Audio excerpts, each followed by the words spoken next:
Bismillahirrahmanirrahim. Assalamualaikum warahmatullahi wabarakatuh. Di video kali ini saya akan sharing pengalaman tentang menggunakan BPJS pada operasi jantung anak saya kemarin. Alhamdulillahirabbil alamin, anak saya sudah melakukan operasi jantung di Rumah Sakit Jantung Harapan Kita Jakarta. Nah, gimana sih prosesnya, suka dukanya menggunakan BPJS? Sebelumnya disclaimer dulu ya.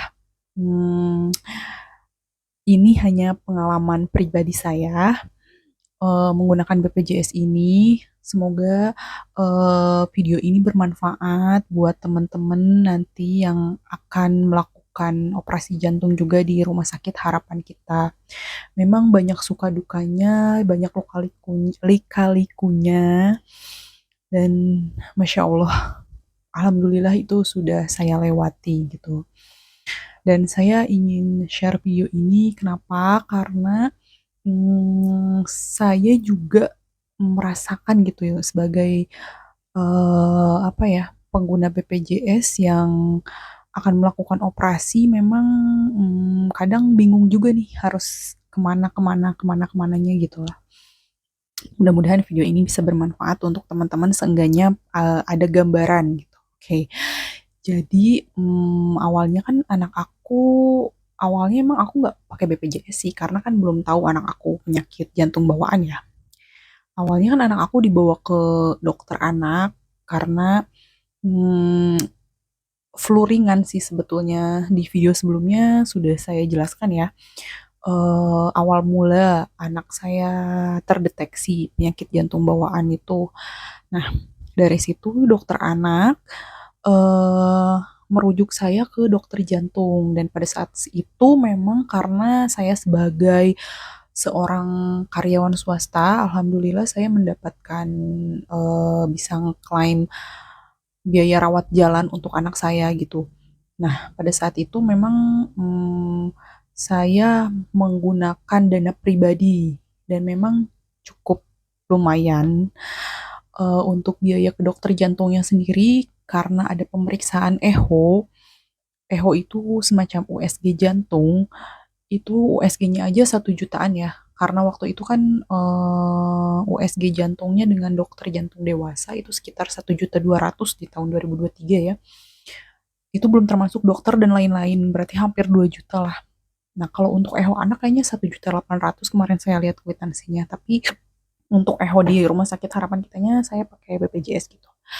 Oke, jadi dari dokter anak saya dirujuk ke dokter jantung dewasa. Nah, dari dokter anak juga sudah disarankan untuk menggunakan BPJS gitu. Karena memang sakit jantung ini membutuhkan biaya yang cukup besar sih kalau nggak menggunakan BPJS. Jadi dokter anak aja udah menyarankan silahkan diurus BPJS-nya Bu gitu kan. Kemudian saya juga bertanya ke dokter jantung yang dewasanya nih, apa bisa pakai BPJS? Kata dokternya bisa. Nah, dan yang bikin saya semangat gitu kan, saya kan nanya ke dokternya, Dok, apa saya nggak dipersulit menggunakan BPJS gitu? Itu waktu di dokter anak. Enggak, kenapa dipersulit? Kata dokter anaknya seperti itu. Ya kan banyak berita seliweran ya kalau misalkan BPJS tuh rumit lah gitu ya. Harus ngurus inilah, ngurus itulah. Memang mungkin harus membutuhkan waktu ya untuk mengurusnya, tapi dijalani aja gitu. Nah, kata dokternya, kenapa dipersulit? Emang orang puskesmas bisa menangani penyakit ini gitu? Nggak bisa kan? Terus saya mikir, oh iya bener juga ya. Ya udah gitu. Terus pada saat di rumah sakit jantung, saya juga bertanya ke dokternya, Dok, apa saya nggak bakal dipersulit menggunakan BPJS gitu? Enggak kan, nanti saya kasih rujukannya, saya kan ini kan di echo. Nanti ada hasil echo-nya, Bu silahkan aja dilampirkan, maksudnya kalau misalkan mau minta rujukan atau apa-apa, dilampirkan saja ini hasil echo-nya gitu. Karena memang waktu di dokter jantung itu, didiagnosa anak aku itu bocornya tuh lumayan. Jadi anak aku kan PJB tipe VSD gitu, di mana ada kebocoran istilahnya itu. Nah, kebocoran dan itu lumayan cukup besar, waktu terdeteksi itu 8 mili ya. Nah, dokternya pun menyarankan itu ke harapan kita, tapi karena saya waktu itu nggak pakai BPJS, jadi belum dibuatkan rujukannya gitu loh. Nah, akhirnya saya saat itu belum punya BPJS. Nah, setelah punya BPJS, langsunglah saya ke puskesmas kan ngurusnya, tapi dijalani aja gitu. Nah, kata dokternya, kenapa dipersulit? Emang orang puskesmas bisa menangani penyakit ini? Gitu. Nggak bisa kan? Terus saya mikir, oh iya bener juga ya. Ya udah gitu.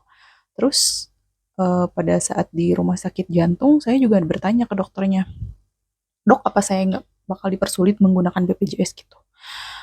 Enggak kan nanti saya kasih rujukannya, saya kan ini kan di echo.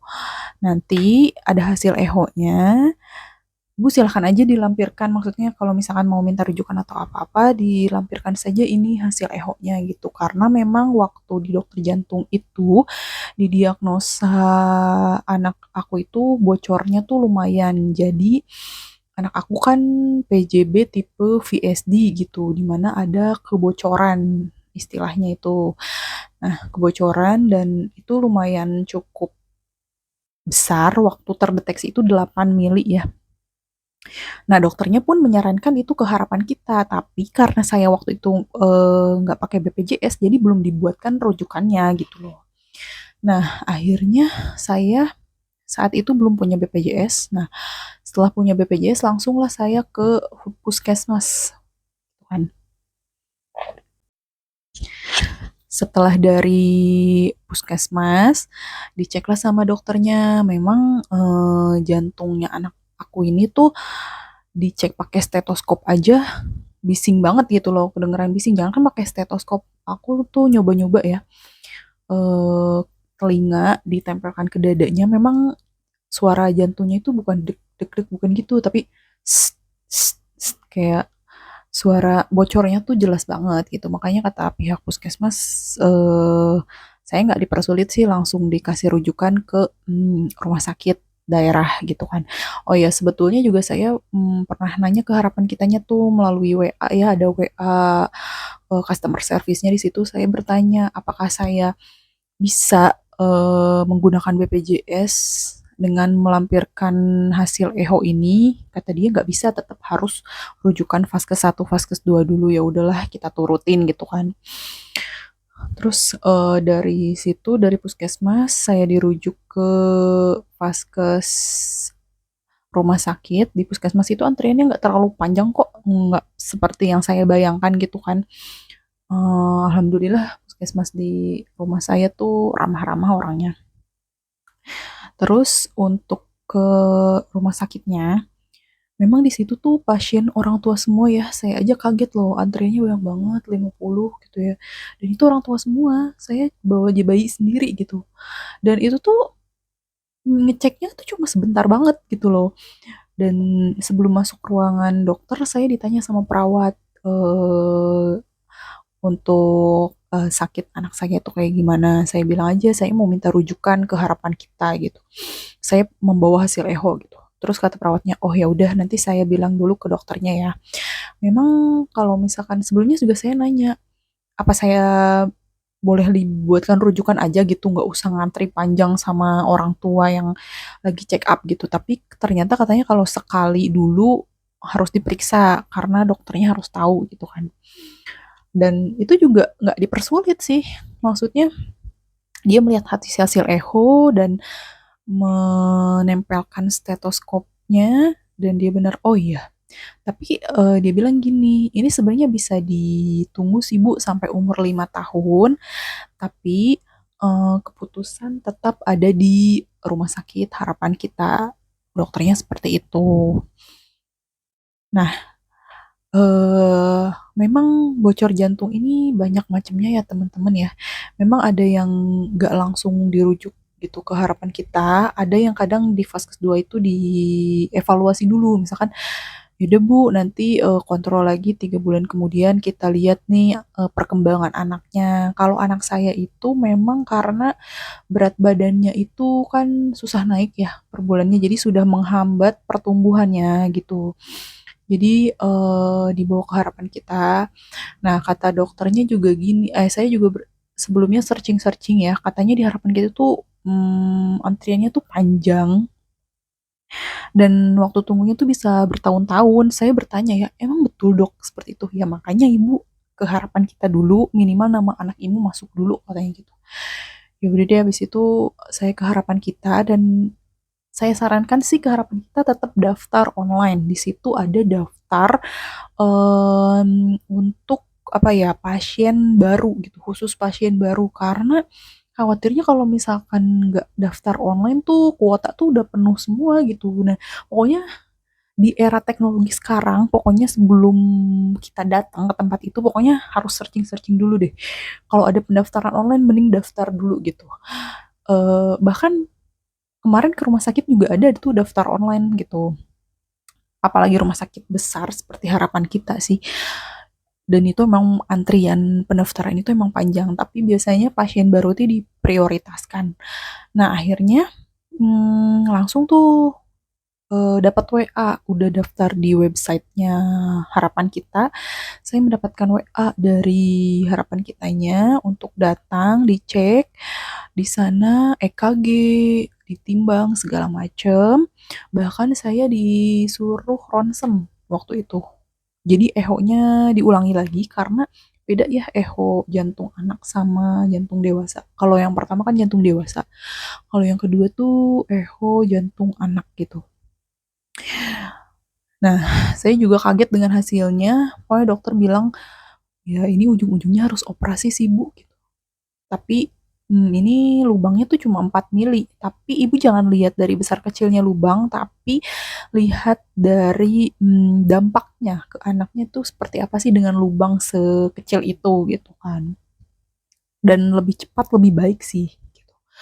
Dan saya juga kaget ya, dokter memvonis seperti itu. Dan kata dokternya, jadi gini, keputusan untuk melakukan operasi itu bukan dari satu dokter saja, tapi ada namanya suatu konferensi bedah, di mana katanya semua dokter berunding gitu, yang mana yang akan didulukan gitu. Kalau misalkan kita udah masuk nih, pasien harapan kita nanti kan nama kita tuh dalam antrian, dalam antrian, dalam antrian. Nah, mereka tuh tergabung dalam konferensi bedah, nanti dikonferensikan dulu di mana yang diutamakan karena saking banyaknya dari Sabang sampai Merauke gitu. Setelah diperiksa di harapan kita, kami pun pulang menunggu kabar selanjutnya. Nanti kalau misalkan ada kabar terbaru, kami dilakukan konfirmasi lagi melalui WA. Dan kami disarankan check up 3 bulan.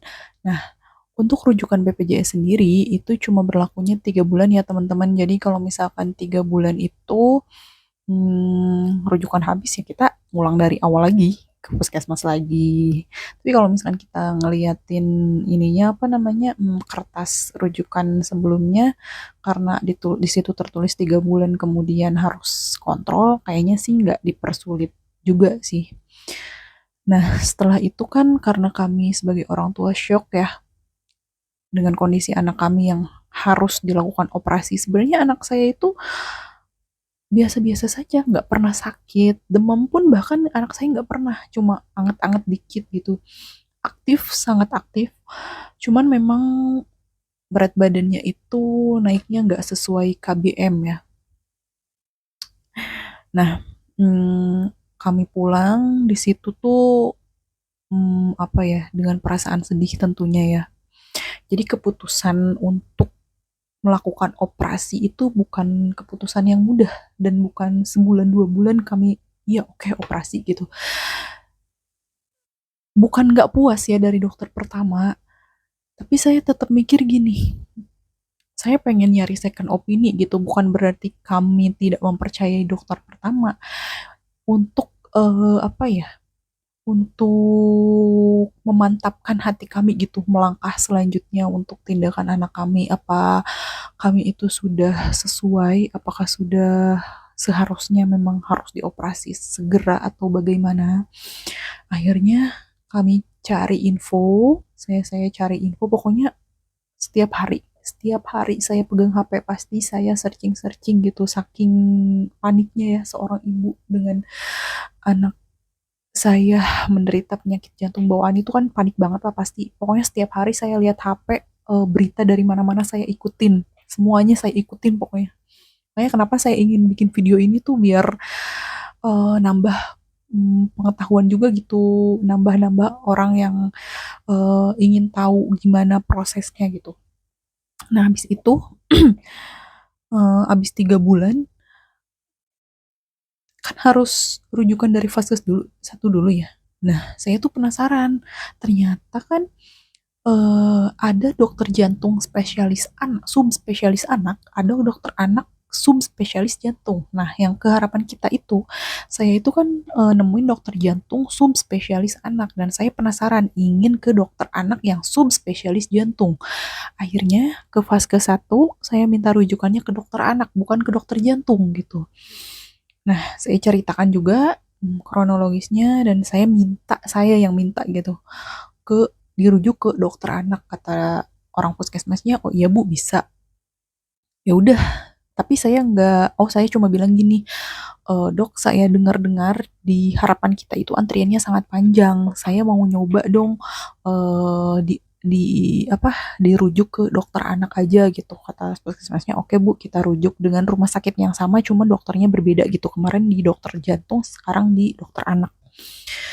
Dan apa kata dokter anak bilang?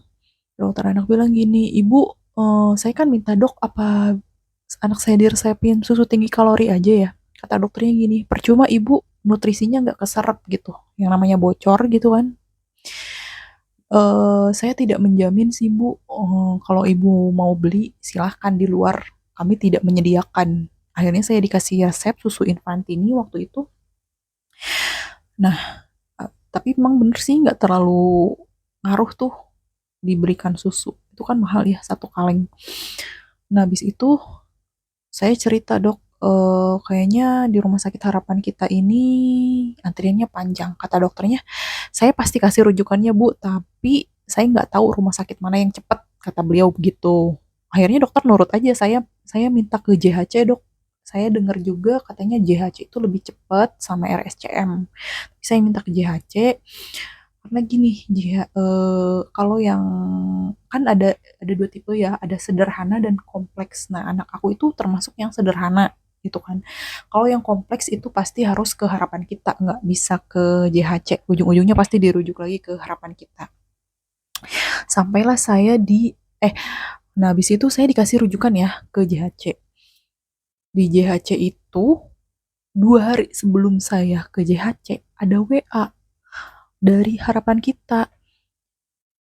Bunyinya begini, eh, diberitahukan kepada anak atas nama Zaki, anak aku namanya Zaki, hasil konferensi bedah sudah keluar. Anak, apa ya bunyinya? Ntar dulu, saya cek dulu ya. Ininya, WA-nya saya bacakan. Selamat sore, saya dari tim penjadwalan operasi bedah jantung anak Rumah Sakit Harapan Kita.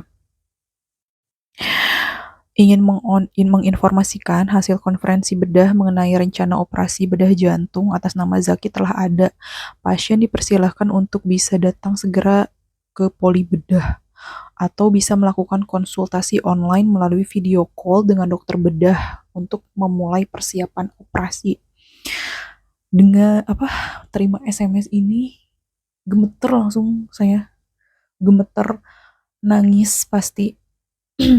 Saya bertanya-tanya, ya Allah kok secepat ini? Katanya bisa nunggu sampai 2 tahun. Katanya antrian di harapan kita tuh panjang. Kok anak aku secepat ini? Belum 4 bulan tuh udah keluar gitu hasil konferensi bedahnya. Di bawah ini ada keterangan nih. Silakan mohon ini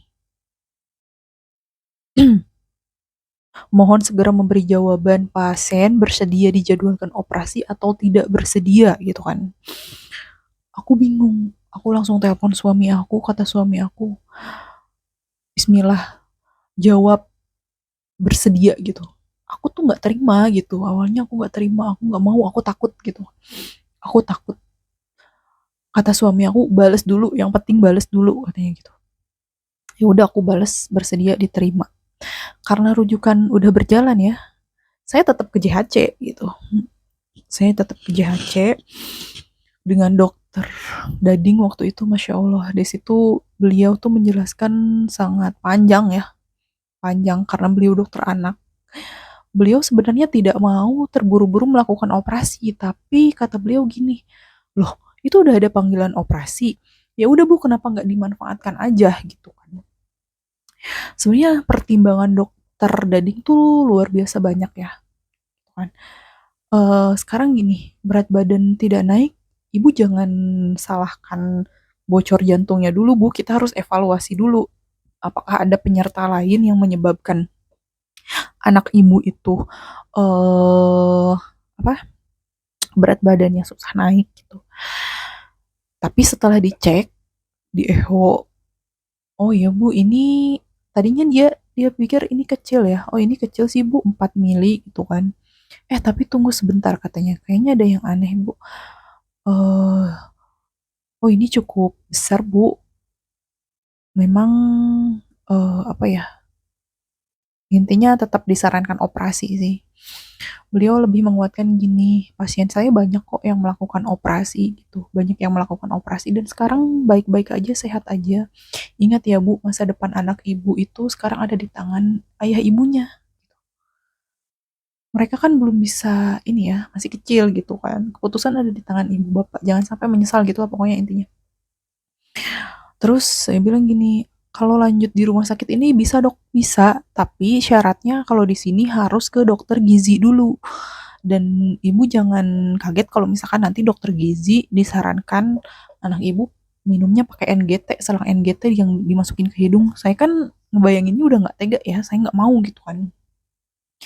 Tapi dok, ini dari harapan kita saya sudah ada panggilan. Ya terserah, ibu silahkan. Mau di harapan kita silahkan, mau di sini silahkan. Kalau di sini syaratnya ibu harus ke dokter gizi, kalau di harapan kita nggak apa-apa, nanti saya bikin rujukannya gitu.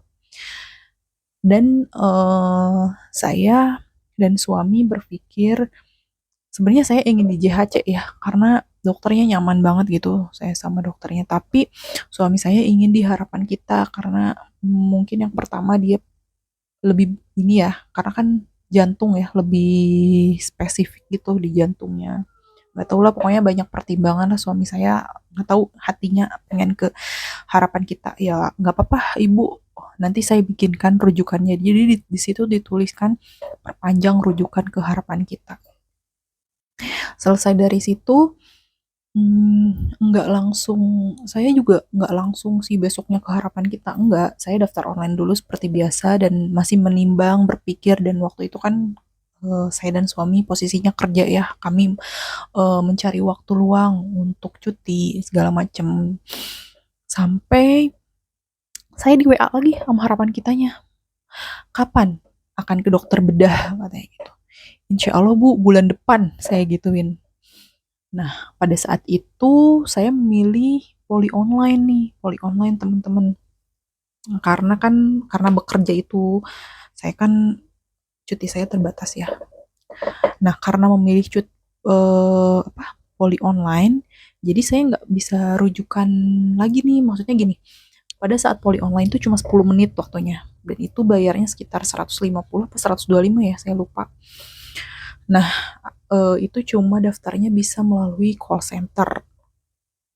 Habis itu dari poli online tuh saya bertemu dengan dokter bedah melalui WA.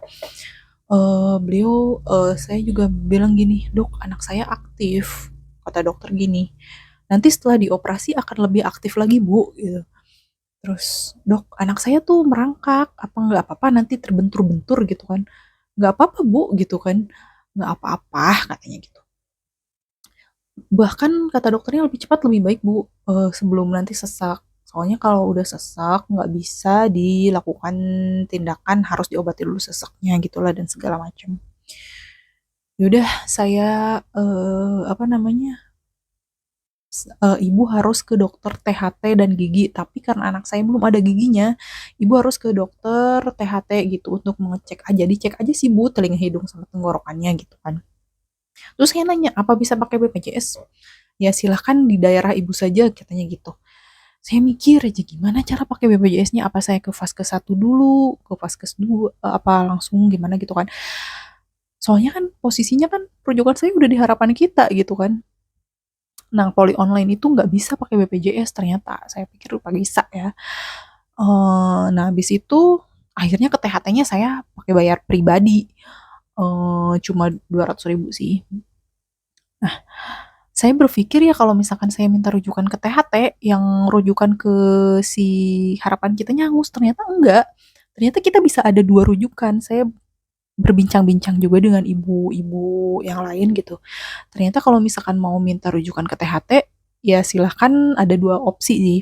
Yang pertama silahkan ke Vaskes 1 dulu seperti biasa gitu. Tapi ada yang kadang ke Vaskes 1 dulu kadang ditolak. Katanya ini THT-nya nggak ada keluhan. Jadi puskesmasnya nggak bisa merujuk gitu. Saya juga aneh sih, nggak ngerti kan itu ada formulir, sebenarnya ada formulirnya sih dari dokter bedah tuh, mau dilakukan pengecekan lah kayak gitu-gitu. Cuman katanya ada beberapa yang ditolak dari puskesmasnya karena dia gak ada diagnosa ininya loh, gak ada keluhan THT-nya gitu, jadi nggak bisa ngerujuk, ada yang gitu. Nah, opsi yang kedua, kalau misalkan seandainya saya nggak konsultasi online, sebenarnya ada tuh loket D di Rumah Sakit Harapan kita. Biasanya nanti kita diarahkan ke loket D. Nanti di sana karena ada pengantar dari dokternya, nanti dari sana dikasih rujukan ke dokter THT. Tapi karena saya daftar online ya kemarin konsul online, jadi saya kan nggak bisa ke loket D itu kan, dan saya juga belum tahu pada saat itu gitu. Oke, THT selesai. Saya pikir di foto aja gitu langsung dikirim ke tim penjadwalan. Ternyata tidak, ternyata saya tetap harus ke dokter bedah. Emang sebolak-balik itu sih. Sangat bolak-balik. Sangat, sangat bolak-balik. Kemudian saya balik lagi ke dokter bedah. Dari dokter bedah diperiksa lagi. Kemudian dilihat lagi. Wah ibu ini eho-nya tuh udah lama ibu, dari bulan Februari gitu. Udah lebih dari 6 bulan kata dokternya. Ini harus eho ulang ya Bu, eho ulang. Silakan Ibu minta jadwal di depan gitu. Oke, jadi setelah dirujuk eho lagi tuh sebenarnya saya agak kesal ya. Nanti saya cerita aja untuk proses anak saya operasi di video yang lain. Di sini kan saya ngebahas tentang BPJS ya. Nah, di situ saya echo ulang, kemudian ronsen lagi, cek lab lagi. Nah, dari situ karena kemarin saya mengulur waktu ya, agak mengulur waktu karena untuk memikirkan operasi. Jadi itu hampir 3 bulan dan rujukannya itu udah mau habis karena antrian echo ulangnya juga cukup panjang. Nah, kata petugasnya gini, mending ibu sama bapak urus BPJS-nya dulu katanya gitu. Daripada nanti bolak-balik, ya udahlah karena beberapa hari lagi habis gitu. Udah kita nunggu habis dulu, habis itu kita baru echo ulang gitu kan. Echo ulang, cek lab, ronsen. Nah, setelah echo ulang tuh kan ada cek lab tuh. Nah, cek lab sama ronsennya nanti dibacain sama dokter bedah. Saya ke poli offline lagi dokter bedah. Jadi saya bolak-balik ke dokter bedah tuh berapa kali gitu. Nah, setelah ke dokter bedah, dilihat tuh cek labnya, kata dokter bedah gini, sebenarnya bukan dokter bedah sih yang offline, asisten semua, kita bertemu asisten dokter, bukan dokter bedah. Pas saya di dokter bedah, ternyata dia lihat apa ya, HB anak saya itu pas-pasan cuma 10 gitu kan. Kata dokternya gini, ibu ini saya rujuk ke dokter anak dulu ya karena HB-nya rendah, nanti takutnya pada saat operasi nanti kekurangan banyak darah dan makin turun gitu HB-nya gitu. Saya kok bertanya-tanya kenapa sih nggak apa namanya di situ emang nggak ada dokter anak gitu kan. Sebenarnya ada Bu, kalau di sini adanya di eksekutif Bu katanya di depan katanya. Terus saya nanya-nanya itu sekitar 600.000 untuk konsulnya aja gitu kan, belum obat dan segala macam gitu. Terus saya juga pernah dengar tuh kalau misalkan HB-nya rendah bukannya ditransfusi dulu, misalkan H-min berapa gitu di rumah sakit. Kenapa saya disuruh ke dokter anak gitu loh. Terus saya nanya, ke dokter anaknya di mana gitu. Ya, Ibu bisa di rumah sakit sebelah. Jadi harapan kita tuh ada dua rumah sakit ya, yang satu jantung, yang satu RSAB gitu. Kami sarankan sih ke RSAB, tapi kalau ibu mau ke rumah sakit dekat rumah ibu nggak apa-apa, yang penting ada dokter spesialis anak gitu kan. Nah, kata susternya, kalau ibu mau ke rumah sakit dekat rumah, silahkan ke loket D bagian apa namanya, bagian BPJS gitu kan. Saya juga kaget kok ini malah disuruh ke rumah sakit Vaskes 2 lagi gitu. Ya udahlah, saya turutin ya mau gimana lagi ya kan. Cukup dibuat bolak-balik ya Allah. Aku sih nggak bisa ngebayangin ya gimana orang yang jauh rumahnya gitu disuruh bolak-balik.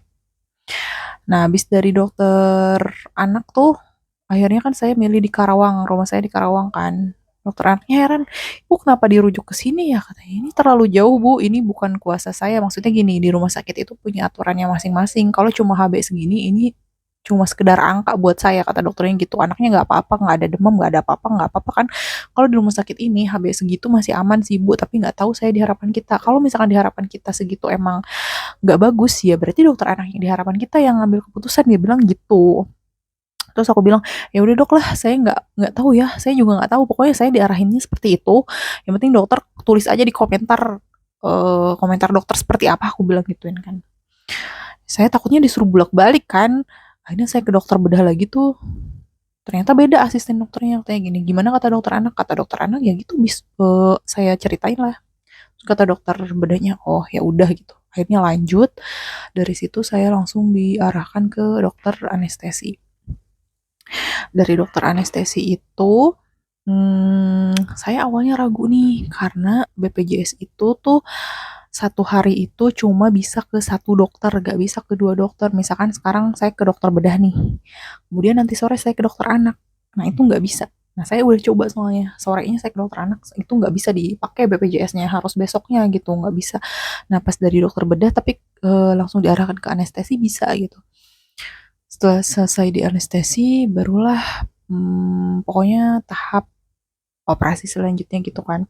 Nah, pada saat operasi karena rujukan saya masih panjang, ini sih, apa namanya, maksudnya masih aman. Soalnya kan setelah operasi itu ada kontrol 1 bulan ya, 1 minggu setelah operasi, kan rujukannya masih bisa digunakan gitu. Nah, yang banyak kasus itu misalkan nggak banyak juga sih, ada beberapa yang sedang operasi atau sedang dirawat rujukannya tiba-tiba habis gitu kan. Yang kasihan kan kalau harus pindah ke luar daerah, soalnya ada yang dari Medan, dari Pontianak, banyak banget pokoknya. Saya dengar-dengar sih bisa diurus di Jakarta ya, di Puskesmas Jakarta dulu. Habis itu dirujuk ke rumah sakit di Jakarta gitu kan. Saya nggak tahu tapi saya cuma dengar aja. Cuman kalau misalkan teman-teman semua mau berkonsultasi silakan ke loket D gedung utama yang paling depan tuh, harapan kita, tanya aja loket D untuk BPJS untuk bertanya-tanya, saya sarankan ke situ gitu kan. Oke, mungkin itu aja sih dari aku. Soalnya aku juga masih harus kontrol bulan depan sih. Dan alhamdulillah rujukannya masih ada. Tapi kontrol itu nggak bisa sehari kelar. Ternyata ada peraturan baru guys. Peraturan barunya itu jadi sekarang cek dokter nih. EHO-nya nggak hari itu. Jadi nggak cukup 1 hari, memang sebolak-balik itu. Jadi pesan saya untuk para orang tua, sabar sih, sabar. Walaupun ditanggung BPJS, kita harus siapkan materi ongkos, bolak-balik, pikiran, waktu. Itu sih. Tapi di sisi lain saya juga bersyukur karena gini loh, banyak asuransi lain yang tidak menanggung PJB ini. PJB kan penyakit jantung bawaan lahir ya. Banyak asuransi yang tidak mengcover untuk biaya penyakit bawaan lahir, dan BPJS ini mengcover. Tadinya gini, ada yang bilang yang namanya sakit jantung ya pasti di mana sih orang yang nggak shock gitu sakit jantung, pasti mereka berpikir aduh sakit jantung umurnya berapa lama gitu kan pasti, tapi di cover loh sama BPJS, berarti harapan hidupnya itu besar gitu. Jadi untuk ayah bunda semangat ya yang masih berjuang, dan saya juga masih check up sih. Kita berdoa untuk sama-sama untuk anak kita, semoga diberi kemudahan, kelancaran, karena memang nanti kalau bunda semua diberikan apa ya, kesulitan, bukan kesulitan sih, cobaan ya. Memang bener-bener saya kemarin sempat emosi sih karena disuruh bolak-balik. Cuman memang balik lagi ke prosedur, kita mau marah-marah ke siapa? Ke customer service aja, customer service kan nggak tahu apa-apa ya, pasti itu kan ada divisi lain yang memang menghandle itu. Dan kalau misalkan mau apa ya, mau kayak semacam berikan kritik dan saran, bisa sih ada customer service-nya di harapan kita ya. Udah sih dari saya cukup sekian. Mudah-mudahan video saya ini bisa bermanfaat. Mohon maaf apabila terdapat salah-salah kata. Assalamualaikum warahmatullahi wabarakatuh. Sampai ketemu di video selanjutnya. Dadah.